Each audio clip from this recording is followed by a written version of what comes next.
She sent me a bill for $500 saying, "You need to pay half my rent even though we broke up. You wasted 2 years of my life." I sent her $1,000. She didn't read the memo line that said severance pay. Her new boyfriend dumped her when he saw the screenshot. I, 28 male, dated Sienna, 26 for 2 years. We broke up 3 weeks ago after I found out she was emotionally preparing to date her coworker Jasper. That's what she called it. Emotionally preparing. Not cheating, because they hadn't kissed yet, just had lunch dates, texted all night, and she'd already told him she was basically single. The breakup was clean. She moved out of my apartment, took her stuff. We said goodbye like adults. I thought we were good. Then yesterday, I got a Venmo request for $500 with a message that made me laugh out loud. "You owe me half of next month's rent. I had to get a new place because of you. 2 years of my life wasted on someone who couldn't commit. That's 24 months of rent. I could have been splitting with someone who actually wanted a future. I'm being generous, only asking for 1 month. Let me break this down. She cheated. Sorry, emotionally prepared. She moved out. And now she wants me to pay her rent. Because I wasted her time. I stared at that request for maybe 5 minutes. Then I did something that would come back to bite her in ways she never expected. I sent her $1,000. In the memo line, I wrote, "Severance pay for 2 years of employment. No further obligations." She accepted it instantly. Probably didn't even read the memo. Just saw double what she asked for and hit accept. 20 minutes later, my phone exploded. What the hell is wrong with you? Employment. Employment. I was your girlfriend, not your employee. This is disgusting. You're literally the worst person alive. I'm showing everyone what kind of person you really are. I didn't respond, but I did screenshot the Venmo transaction. Her request. My payment. The memo. Everything. Because here's what Sienna didn't know. Jasper, her new boyfriend, was friends with my buddy Corey on Instagram. And Corey had already given me a heads up that Jasper was posting stories with her, calling her his upgrade. So when Sienna posted the screenshot on her Instagram story with the caption, "My ex really just called our relationship employment. Trash human." I knew exactly where it would end up. Jasper saw it within an hour. And that's when he realized his upgrade had asked her ex for rent money 3 weeks after they broke up. Update 1. Jasper dumped her immediately. How do I know? Because Sienna sent me 18 voice messages between 2 a.m. and 4 a.m. I listened to them over coffee. Here are the highlights. You knew he would see that. You calculated this. He thinks I'm a gold digger now. I had to explain why I was asking my ex for money. He said any woman who bills her ex for wasted time is a walking red flag. This is your fault. You ruined my relationship. I was happy. Then came the kicker in message 15. You owe me emotional damages now too. I'm serious. That's $2,000 for therapy I'll need because of what you did. She actually sent another Venmo request. $2,000. Message. Therapy costs for emotional trauma you caused. I declined it with a message. Per our severance agreement, no further obligations. She lost it. Called me 31 times in a row. I didn't answer once. But then she did something that made this whole situation go nuclear. She went to my mother. My mom called me laughing. "Jake, honey, why is Sienna at my door crying about severance pay?" She's where? On my porch. She drove 2 hours to tell me you're emotionally abusive and treating your relationship like a business transaction. Mom, she literally sent me a bill for dating her. I know, sweetie. She showed me. She seems to think I'll take her side because of woman solidarity or something. My mom, bless her, told Sienna that if she wanted to bill people for relationships, she should have gotten a contract up front. Then she asked her to leave before she called the police. But Sienna wasn't done. Not even close. Update 2. Sienna started a spreadsheet. A spreadsheet. She emailed it to me with the subject line, "Full invoice for relationship expenses you owe." This woman had itemized everything. Emotional labor. 730 days x 50 day equals $36,500. Cooking services. 200 meals x 25 meal, $5,000. Cleaning services. 104 weeks x 100s a week equals $10,400. Intimacy provision. I'm not even going to repeat what she wrote here. Career support. 20 hours x 150 hours equals $3,000. Social event attendance. 45 events x $200 equals $9,000. Total $78,400. She was dead serious. The email ended with, "I accept payment plans. $3,000 each month for 26 months would be acceptable." I forwarded it to my lawyer friend Dennis. He couldn't stop laughing. "Please tell me she signed this. Please tell me this counts as documentation of extortion." But wait, it gets better. She CC'd her new roommate Talia on the email. Why? Because apparently Talia was a life coach who encouraged this. Talia had told her to know her worth and demand compensation for unrecognized labor. Talia even added a comment to the email, "This is more than fair, considering the market rate for these services." I replied I already paid severance, per California law. Intimate relationships do not constitute employment. Stop contacting me or I'll consider this harassment. Sienna's response. She posted on LinkedIn. LinkedIn. When you realize your worth after leaving a toxic situation where your labor went uncompensated for years. Women, invoice your exes. Know your worth emotional labor freelance. She tagged her company. Her boss called her into HR that afternoon. Update 3. Lost her job. Not for the LinkedIn post exactly, but because HR investigated and found she'd been using company time and resources to create her invoice. She'd printed the spreadsheet at work, used company email to send it, and had been working on it during office hours. She blamed me, naturally. Sent me a text. "I'm unemployed because of you. You now owe me lost wages too. That's $5,000 a month until I find new employment."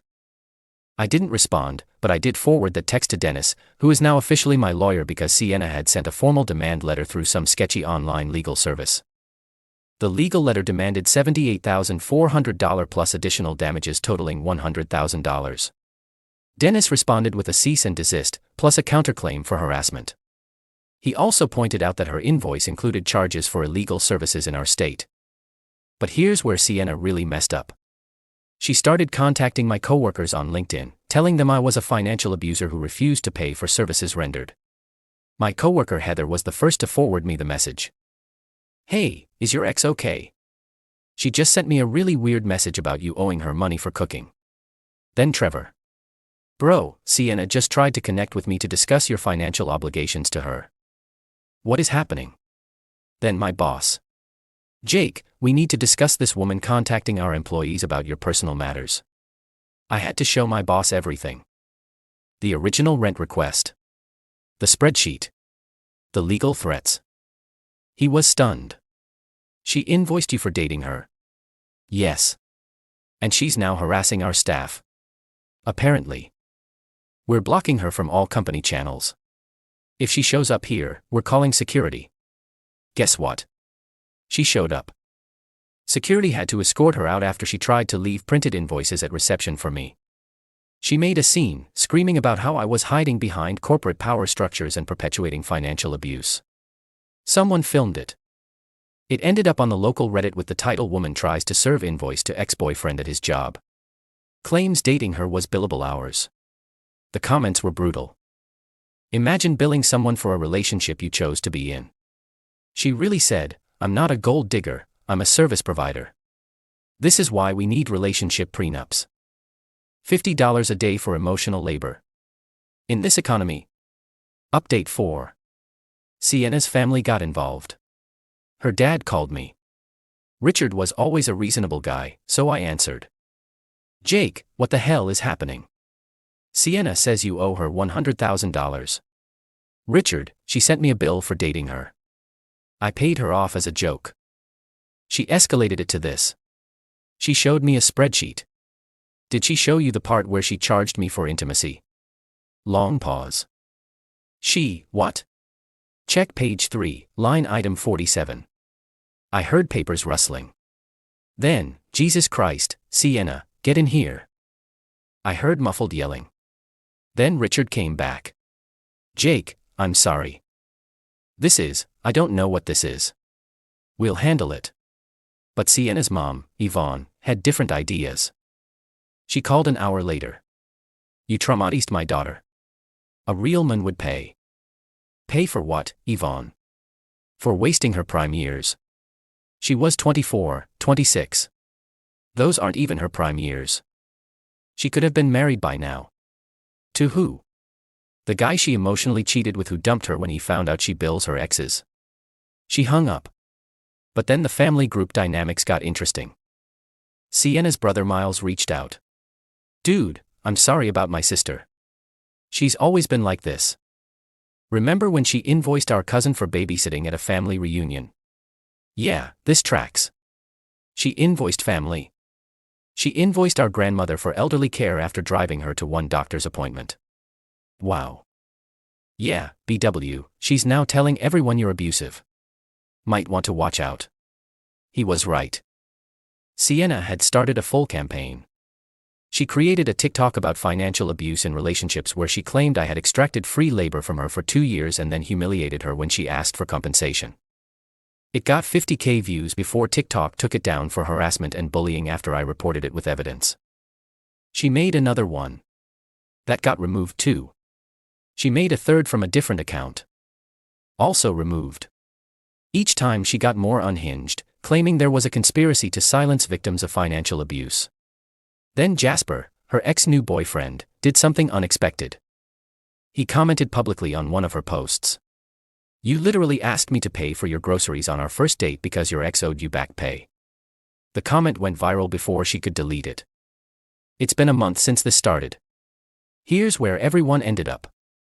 Sienna tried one last move. She filed a small claims case for $10,000, the maximum in our state. She actually showed up to court with her spreadsheet printed and bound like a real document. The judge. Well, the judge had questions. Ms. Peterson, are you claiming you were employed by Mr. Davies? No, but I provided services. Were these services requested? They were expected in a relationship. Expected by whom? By society, by him, by the nature of dating. Did you have a written or verbal contract for these services? Relationships are implicit contracts. Ms. Peterson, did you also receive benefits from this relationship? Did Mr. Davies pay for dates, gifts, trips? That's different. How? Because she couldn't answer. The judge dismissed the case and warned her that any further harassment could result in a restraining order. Outside the courthouse, she broke down. Not sad tears, angry tears. She screamed that the system was rigged against women and that I had stolen years of her life. Her mom was there and tried to comfort her. Sweetie, maybe we should go home. I'm not giving up. He owes me. That's when her dad stepped in. Sienna, enough. You're embarrassing yourself and our family. This man owes you nothing. You're acting entitled and honestly a bit deranged. We're getting you therapy. I don't need therapy. I need my money. You need help. They literally had to drag her to the car. But here's the real kicker. Remember Talia, the roommate life coach, who encouraged all this? She sent me a DM. Hey, I'm actually writing a book about modern relationships and fair compensation. Would you be willing to be interviewed about your experience with relationship invoicing? I can pay you $500 for your time. I replied, so you want to pay me to talk about my ex trying to charge me for dating her after you encouraged her to do it? It would be great content. No, I'll go up to $750. Still no. This is a once-in-a-lifetime opportunity to share your side. I blocked her. Last I heard through the grapevine, Sienna is living with her parents. Still unemployed. Turns out going viral for invoicing your ex doesn't help job prospects. Started a blog called Women's Worth Workshop about getting compensated for emotional labor. Has 12 subscribers, mostly her family. Is dating someone new who she met at therapy. Her therapist is concerned. Already asked him to Venmo her for consultation services after giving him career advice. The new guy's friend warned him. He's still dating her, but refuses to share any financial information with her. Smart man. As for me, still have my job. Boss actually gave me a raise for handling a difficult situation professionally. Dating someone new. Luna from my book club, who laughed for 10 minutes when I told her this story. Kept all the documentation in case she tries anything again. That $1,000 severance payment. Worth every penny for the entertainment value. The best part. Last week, Sienna's grandmother called me. This 82-year-old woman said, "Jake, dear, I heard what my granddaughter did. I'm mortified." Did she really try to charge you for cooking? Because I've eaten her cooking. And honey, she should be paying you damages. Even her grandma knows she's entitled. To anyone in a similar situation, when someone shows you who they are, believe them. And when they send you an invoice for dating them, pay it off as severance. And watch them reveal their true nature to everyone. Oh, and Sienna, if you're reading this, Miles said you've been stalking my Reddit. That spreadsheet you made. Your formulas were wrong. You calculated 730 days of emotional labor. But we only dated for 709 days. Even your invoicing is incompetent. Also, intimacy provision isn't a thing. That's just called dating. Edit, I have all the receipts. Literally. Edit 2. Her brother Miles messaged me. She's now trying to invoice him for sibling support services from their childhood. The family is considering an intervention. Edit 3. Jasper reached out to apologize for his part in the drama. We actually grabbed a beer. He's a decent guy who dodged a bullet. He said the first red flag should have been when she Venmo'd him requests during their dates for half the emotional energy she was expending. Edit 4. The life coach Talia. She got evicted because she tried to pay rent with exposure from her upcoming book. Sienna is now looking for a new roommate. She's requesting first month, last month, security deposit, and an emotional labor fund up front. The listing has been up for 3 weeks with 0 inquiries.